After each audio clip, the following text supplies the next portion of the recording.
Hey, it's Flango. I was just about to head to bed, so I figured I'd read you guys some bedtime stories in the form of another tournament deck.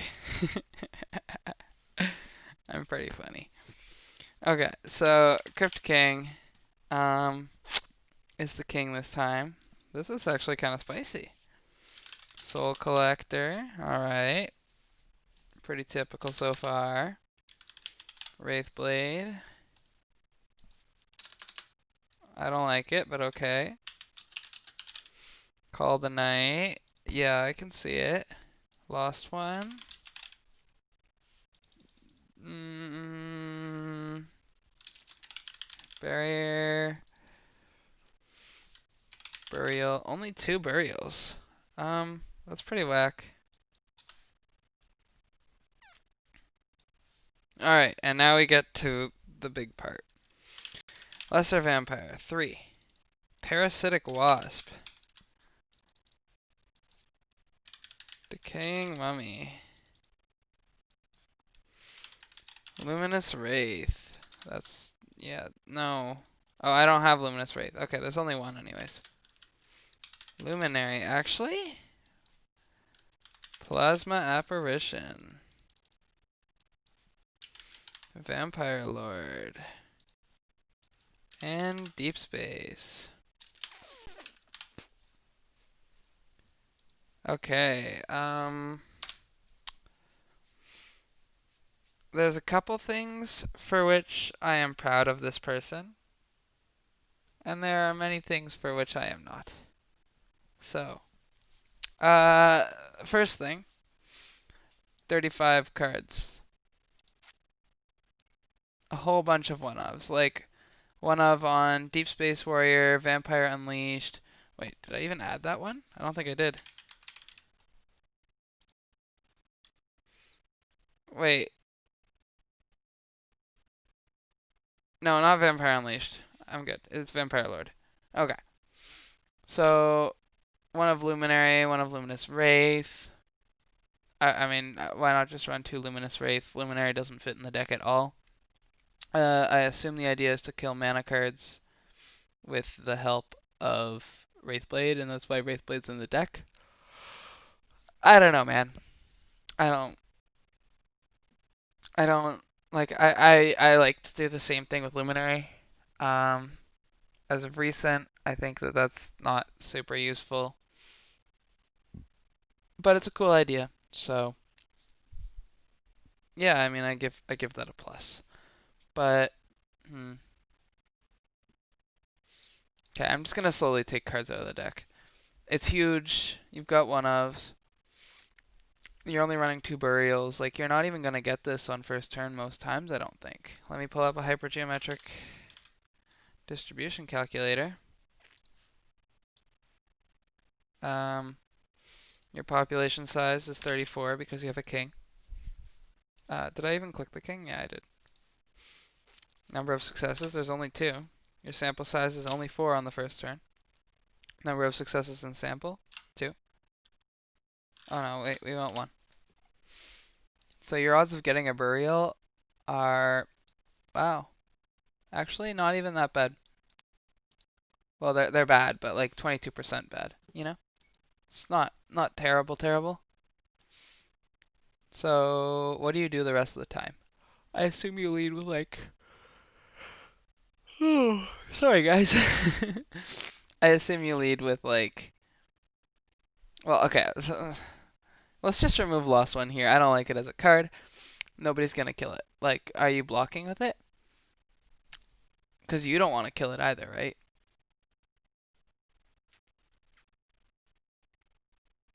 Maybe it slows you when you play Call of Night.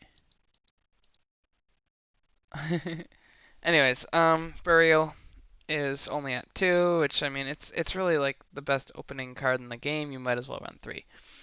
Parasitic Wasp again kind of feels like what is it doing in this deck? Why are we running this? It's good with Wraithblade, but that's like a different deck. I guess the idea is that you can sorry. I guess the idea is that you can like Yeah, you can use Wraithblade on something and then revive it and then keep going, right? If you're gonna do that, you want to be consistent with what you're gonna Wraithblade. Like, you don't want to just throw in like, oh well, Wraithblade's fine on this card, and Wraithblade's fine on this card, and Wraithblade's fine on this card, and this card, and this card. Like Wraithblade is good on this card, Parasitic Wasp.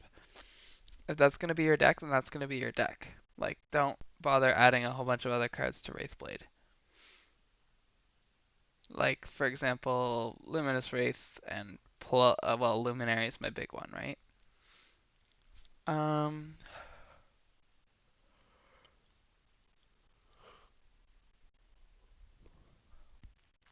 got a fair bit of Resurrect in this deck. That's fine, but I'm assuming Crypt King is going to have to turn some of these cards into Undyings, like Deep Space, Plasma. Oh no, Plasma Apparition is already Undying.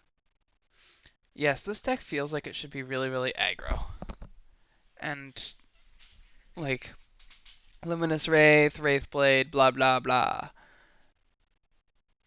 What's your costs like? You've got Deep Space, cheap aggro finisher, barrier, used to be super cheap, still cheap though. Well, you know, like fairly.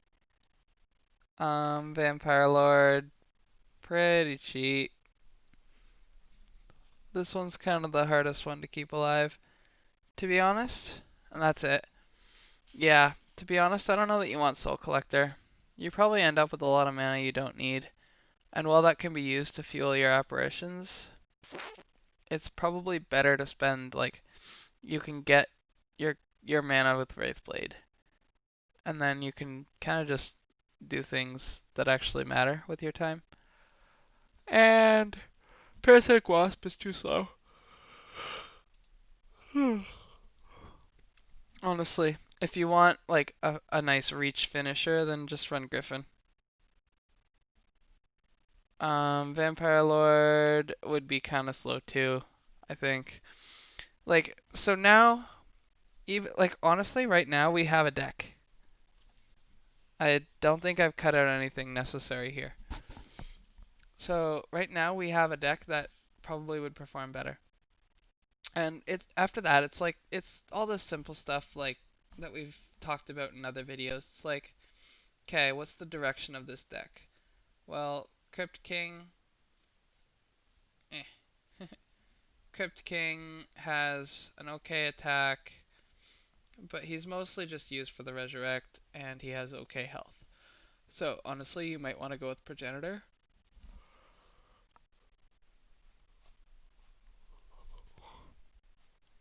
I can't. Okay, here we go.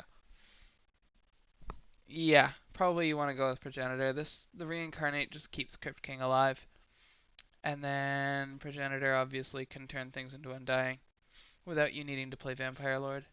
You can still like run it, but still. Although this is telling me you kind of want to go late. I don't know. It's complicated. I think you definitely need to run 3 burials, and then Lesser Vamp is fine. Call of the Night is fine. Decaying Mummy is fine. Yeah, it'll get your lesser vamps and your other cards like positioned properly. I don't mind it at all.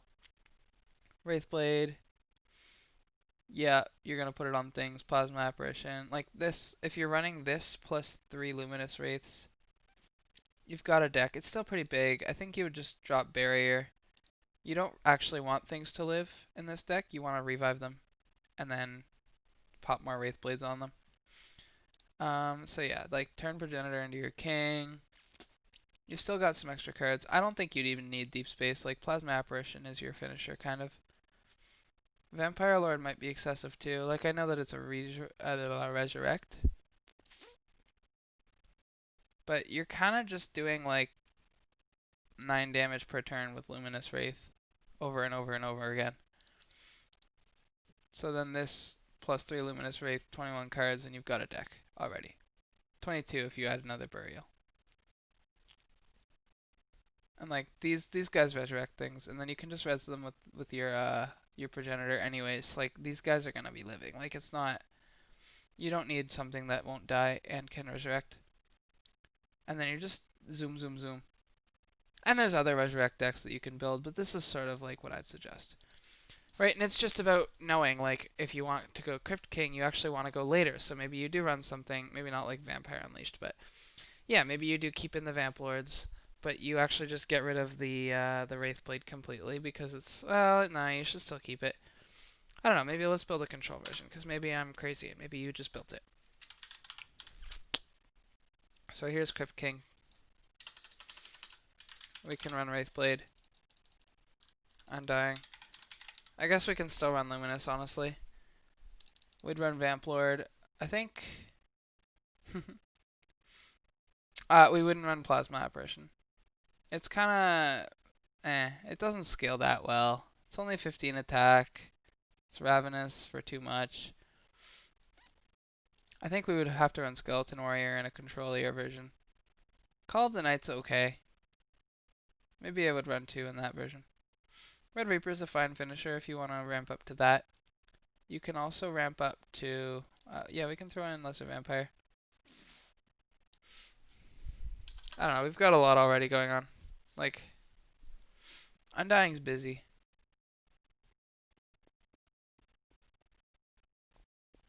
I think this is still just, like, I'm trying to make a version that's not inferior to the, the other version, which is aggro.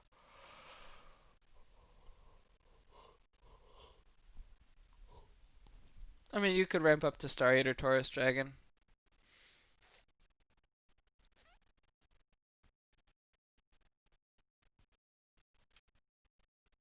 I don't know, I think the Progenitor aggro version is probably just better. Crypt King is single though, so that's something to note. I think you'd probably actually ramp up to Red Reaper.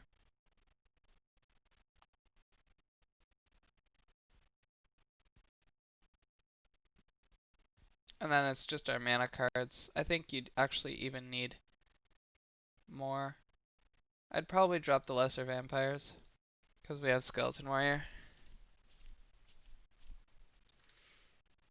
And then, it's just a matter of running Soul Collector. And, or Exchange, actually. I think Exchange is just better than Soul Collector.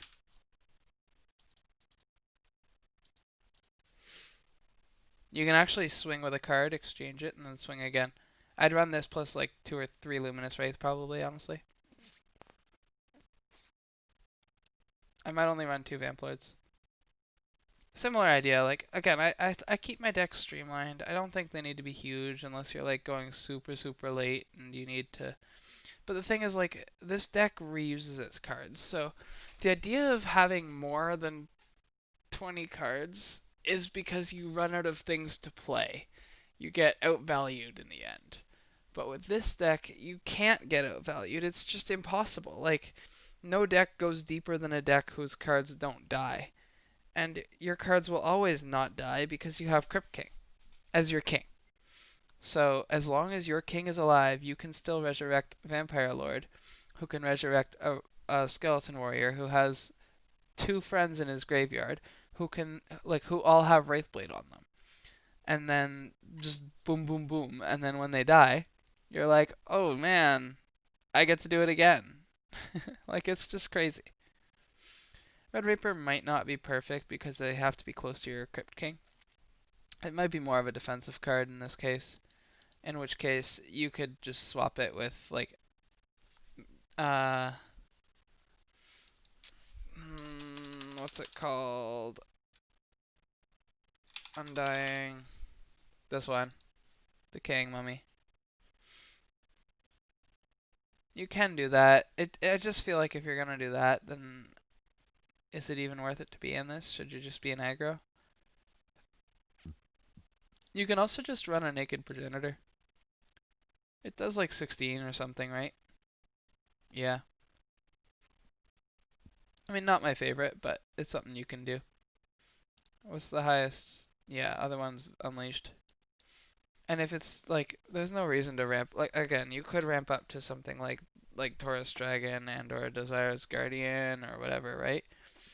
Chimera, Inferno, all these cards that are actually decent to ramp up to.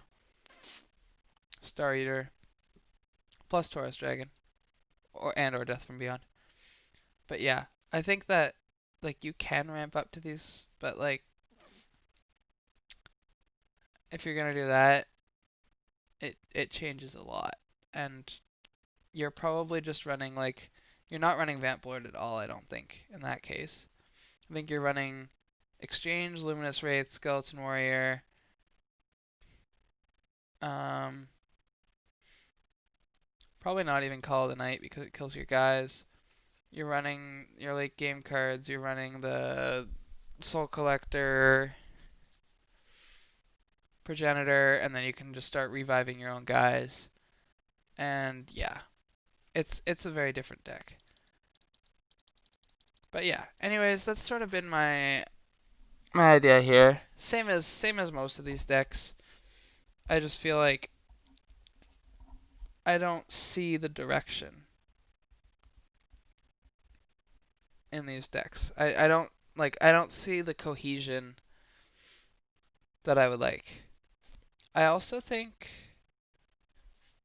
that all of the decks with more than 20 cards were in the bottom half. So take that as you may, but consistency is pretty useful. So I think a lot of these decks, if they were just streamlined and had a better sense of direction, then they would be super playable. So yeah, that's all I'm gonna really say here. Thanks for watching.